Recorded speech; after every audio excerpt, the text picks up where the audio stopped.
VIP boxing down at in Kirkham, at Adam Little's combat gym. Because it's a new place, isn't it, mate? Yeah, it is, yeah. So obviously it was in the Arches, weren't we, just near the train station? Literally round the corner. Literally round the corner. Where I've just turned up. Yeah, is that where you went? Yeah. You didn't tell me he's in the new gym. Oh, you know when you said to me the old place, I thought I sent you a postcode, but you found us, though, you found us. I managed to find it. But literally, it's what, about 300 yards around the corner? Literally, yeah, if that. Yeah. It's not far. But you, away, 15 months, mate. 15 I can't months, believe yeah. it was 15 months ago man. since you last fought. Yeah. And I remember I dropped some tickets off for you, and you were returning me because you told me you'd put a post out after your last fight and just said, I'm calling it a day. Yeah. Yeah, I had life commitments. I was obviously focused on my boxing, everything was boxing mad, lived it, breathed it, and then the thing I wasn't keeping track of was my life on the other side of boxing. Well, there wasn't a life, was there? No, I never had one, do you know what I mean? So obviously Mrs. Obviously she got pregnant, and then just like, obviously all that was a big shock to the system. So when that happened, had you just found out that you were about to be a father? Because if you go back in time, your daughter's what, 3-4 months old now? Yeah, that's right. Yeah, no, just over 4 months. So with the pregnancy, it would have been around about that time. Had you just found out that she was pregnant? Or? Well, to be fair, I had a lot of things going on. My missus moved in, she has a little boy. They come in, that was a massive commitment for me. Big shock to the system there.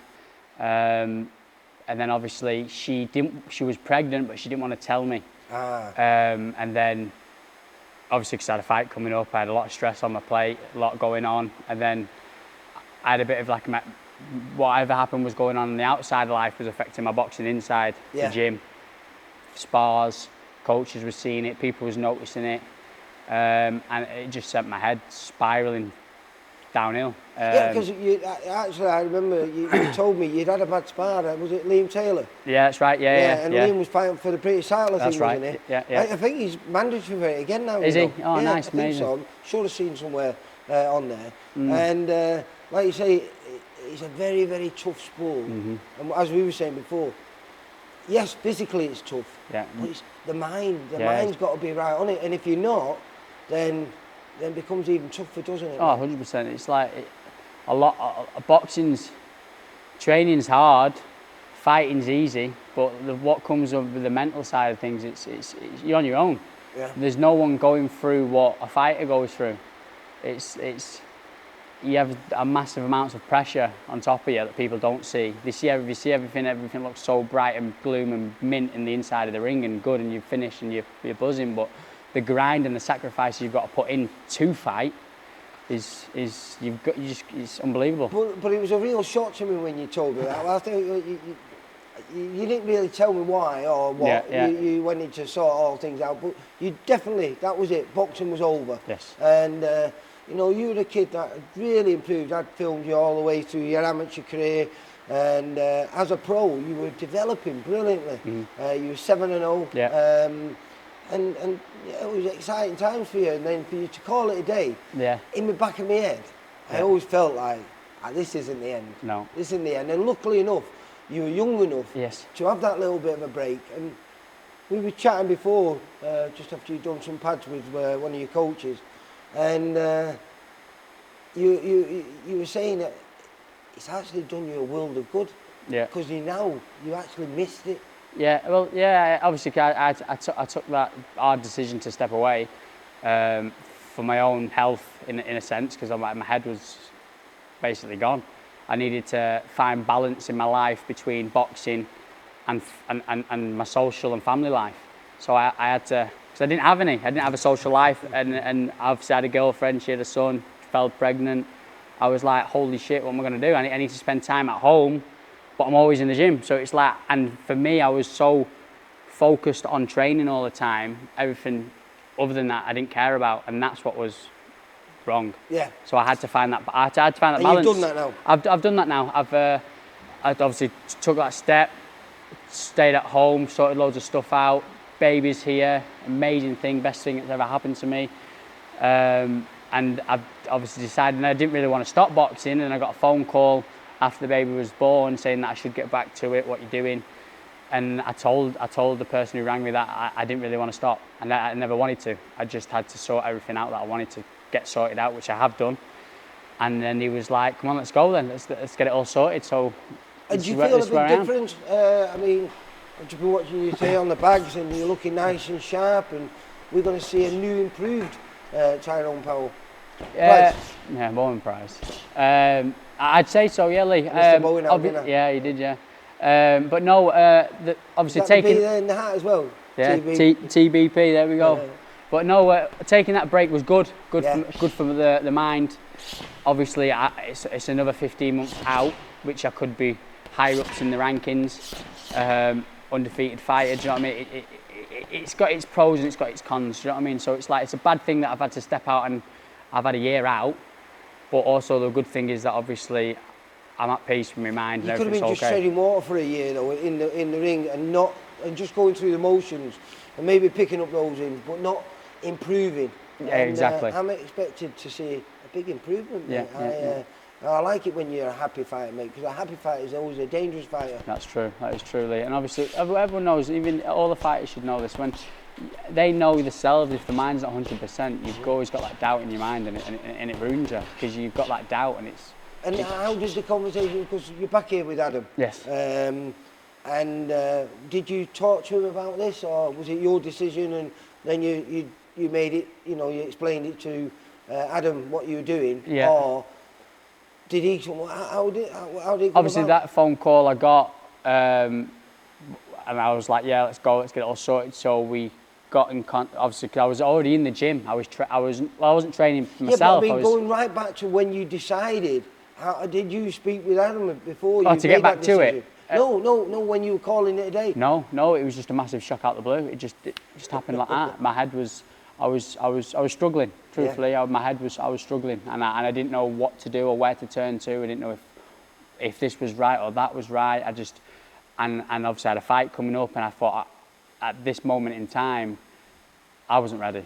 My head, I wasn't ready in my head. If I was physically ready, I was fit. I was fit, top of my fitness. But up here was just not, all the cogs wasn't working. So I had to take that step, and it just went. But you still kept in the gym because Yes. you were PTing a lot, weren't you? Yeah, I obviously, because I had a chat with Adam when I was stopping. I came away from the gym for a couple of months or two, just to sort life out, get things back on board, get a bit chilled out. And then I spoke to Adam about PTing because I couldn't go and get a normal 9 to 5 job. No. Do you know what I mean? It's fucking. You never had one, have you? Not really, no. Do you know what I mean? I've done bits and bats, but no, not for me. So I spoke to Adam. What do I know? What am I good at? And obviously I'm a good asset to the gym. Do you know what I mean? I'm a professional fighter. Got a bit of experience. I know the ins and outs. I know how to fight.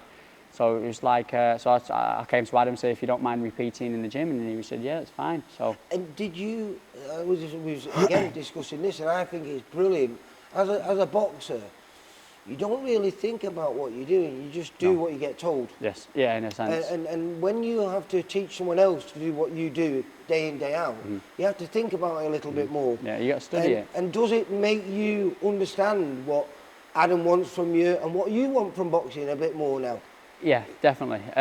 You have that, obviously being a fighter, being in the ring, being in spars, or being on the pads. Obviously you get told what to do on the pads, but when you're in there on the ring and sparring, you've got to put things in yourself, and you've got to try and see little mistakes or opportunities you can throw and get in there. But when you're sat on the outside of the ring and looking in as a coach, it's so clearer to see. Yeah. And you know when they say they want this, you know the reason why.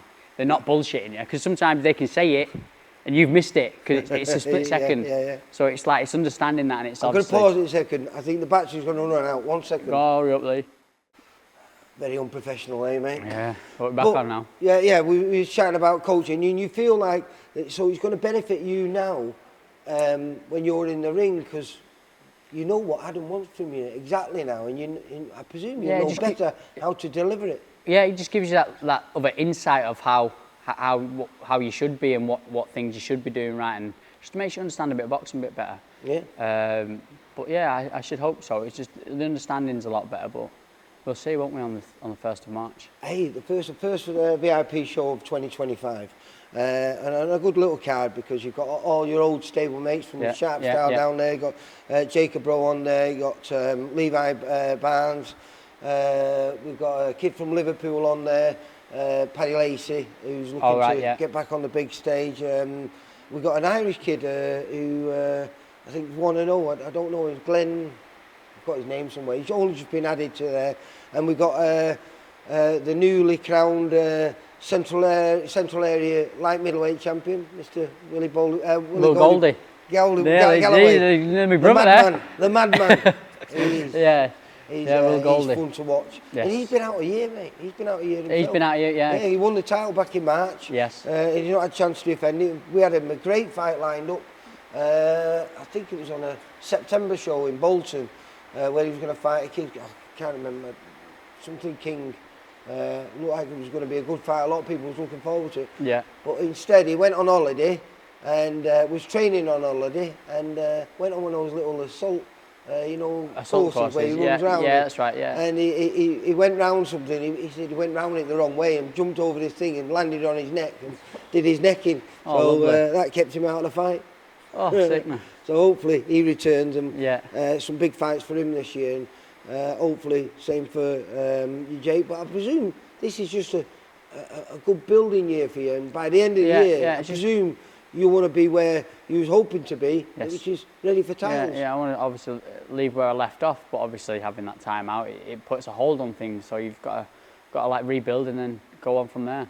Is this just a 4-rounder you're coming back to then? Yeah, this is a 4-round. I think we wanted 6, but obviously four is what it is. You know what I mean? I've been out a while, so 4 rounds. So just get back in there, get the cobwebs off, and just get straight back to it after that. And we've got your good opponent. We've got Mr. Jake Smith, who I think made his professional debut on a VIP show against the Greek kid who was making his UK debut, Stathos Antonis. Oh, yeah, for Larches. Yeah, you know him well, don't you? Yeah, I've sparred him once or twice.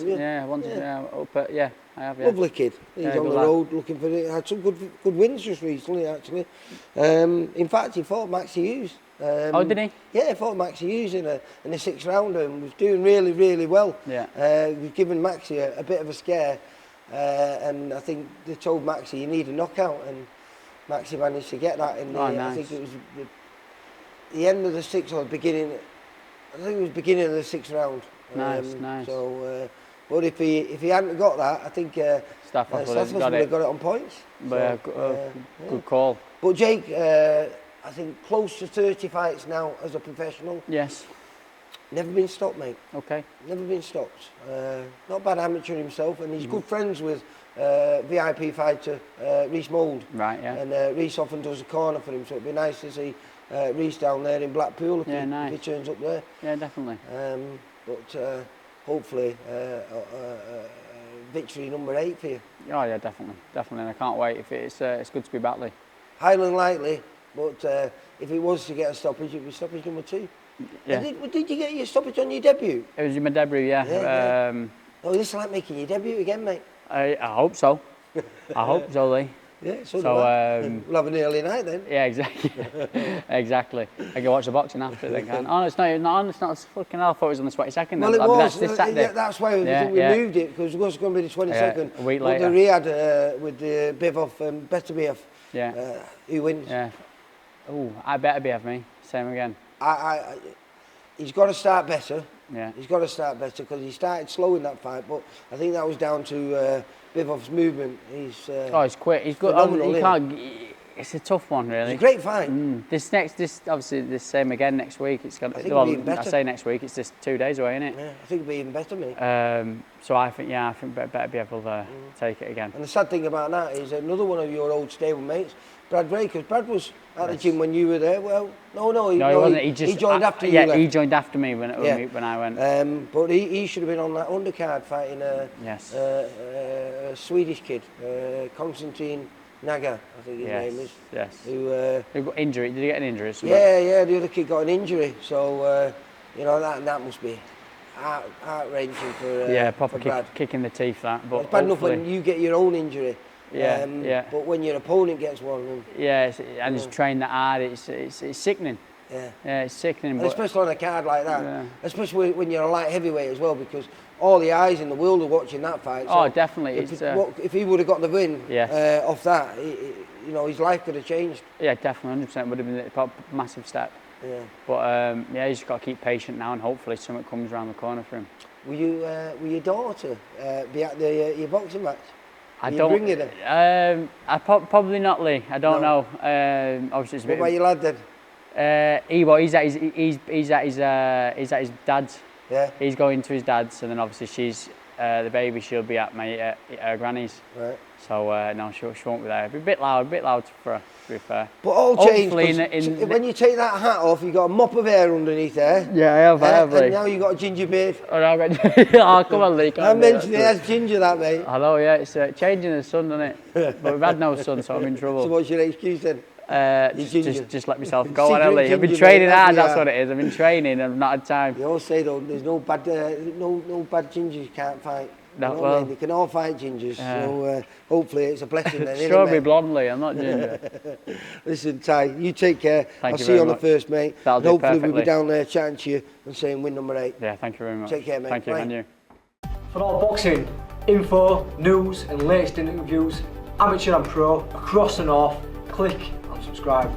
VIP Boxing Promotions. Also, Twitter, Instagram and Facebook.